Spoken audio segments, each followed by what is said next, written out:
Assalamualaikum warahmatullahi wabarakatuh. Selamat datang di video saya.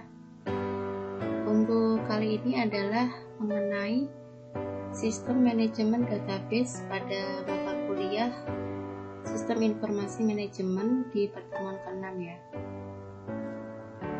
Oke, saya mulai ya.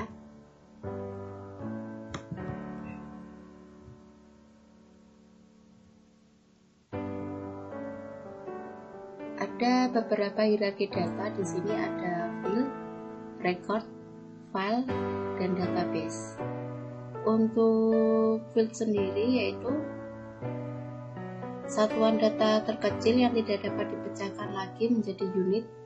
Contohnya di sini adalah misalkan pada data mahasiswa, field atau atribut yang ada di dalamnya ada berupa NIM, nama, tempat lahir, serta atribut lainnya.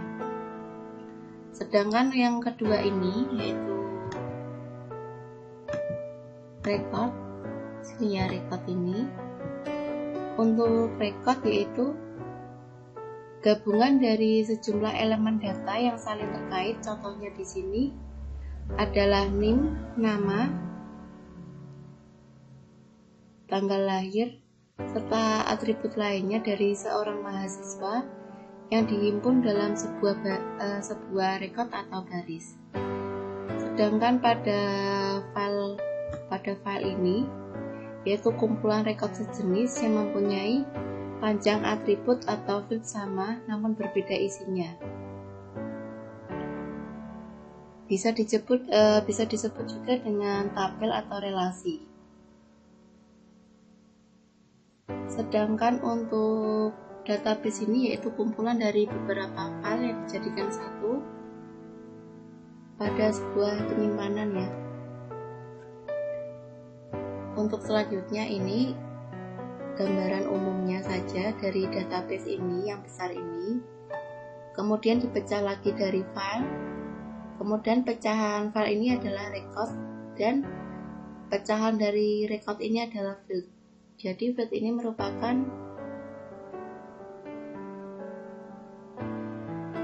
elemen data terkecil yang tidak dapat dipecahkan lagi.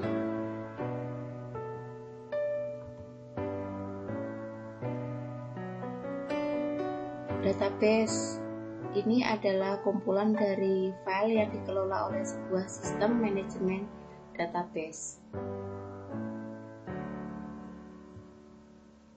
Tujuan utama dari konsep database itu sendiri adalah yang pertama, meminimalkan redundansi data. Apa itu redundansi data? Redundansi data itu adalah adanya sebuah data yang sama, sehingga dengan adanya database ini dapat meminimalkan adanya sebuah redundansi data. Untuk yang kedua adalah mencapai independensi data. Pada redundansi data ini yaitu pengulangan data, akibatnya adalah yang pertama, dapat terjadinya pemborosan ruang penyimpanan data, dan untuk yang kedua adalah tidak adanya konsistensi data. Kemudian yang ketiga adalah melambatnya sebuah proses pengolahan rekod. Untuk yang kedua ada independensi data atau kebebasan data. Di sini adalah kemampuan data untuk mengubah sebuah struktur data tanpa harus mengubah sebuah program aplikasi yang melakukan pengolahan data. Selanjutnya adalah struktur database, merupakan cara untuk mengorganisasikan data dengan tujuan agar proses pengolahan data menjadi efisien.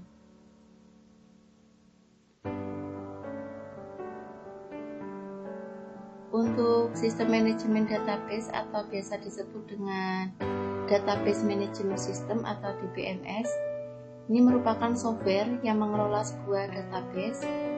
Software ini adalah menyimpan struktur dari database itu sendiri dan hubungan antar data di dalam sebuah database, formulir dan laporan yang berhubungan dengan database dan semua deskripsi dari field.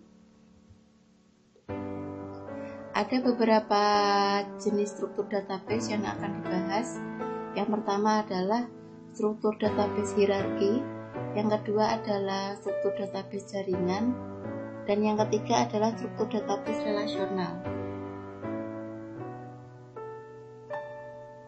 Untuk database hierarki dibangun dari kelompok data, subkelompok data, dan subkelompok yang lebih kecil menyerupai cabang dan ranting dari sebuah pohon.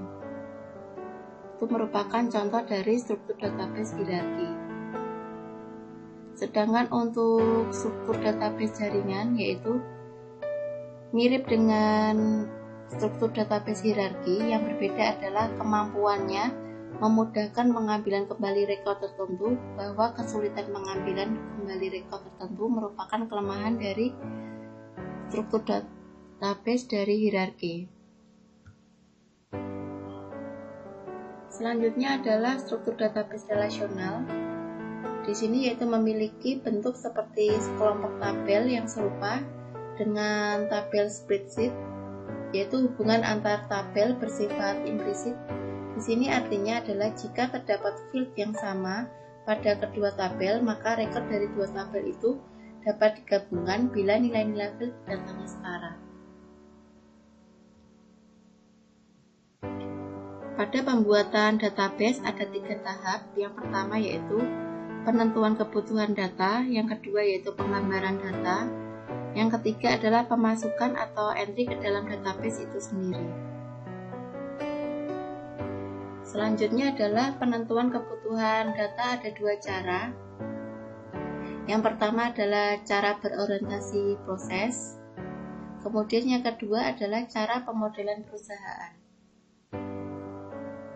Pada pembuatan database, untuk cara berorientasi proses terdiri dari yang pertama yaitu menetapkan masalahnya, kemudian yang kedua yaitu mengidentifikasi keputusan yang akan diambil nantinya, yang ketiga adalah menggambarkan informasi yang nantinya akan dibutuhkan, selanjutnya adalah menentukan proses yang diperlukan, kemudian yang kelima adalah menentukan data yang akan diperlukan.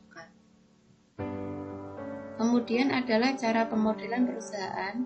Di sini ada 2 metode yang dapat dipakai, yaitu yang pertama diagram hubungan antar entitas, dan yang kedua adalah diagram kelas.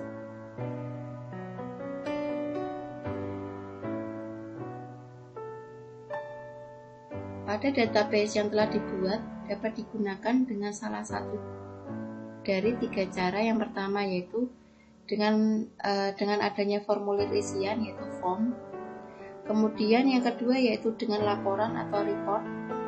Kemudian yang ketiga adalah dengan permintaan informasi lewat pertanyaan yang berhubungan dengan informasi yang akan diminta, yaitu berupa perintah query.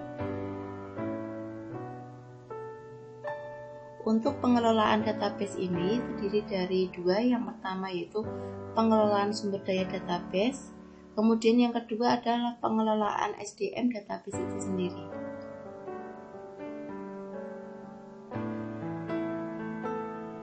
Pengelolaan sumber daya database ada 2, yaitu yang pertama dengan menggunakan komponen sarana pengolah statistik, kemudian yang kedua yaitu dengan membuat backup dari database itu. Selanjutnya adalah pengelolaan SDM database. SDM database ini terdiri dari 3 ya. Yang pertama ada administrator database, kemudian programmer dari database itu, kemudian yang ketiga adalah user atau pengguna akhir dari database. Untuk materi hari ini saya cukupkan dulu. Jika ada pertanyaan, silakan ketikkan ke dalam forum yang ada di e-learning. Sampai jumpa pada video saya selanjutnya. Wassalamualaikum warahmatullahi wabarakatuh.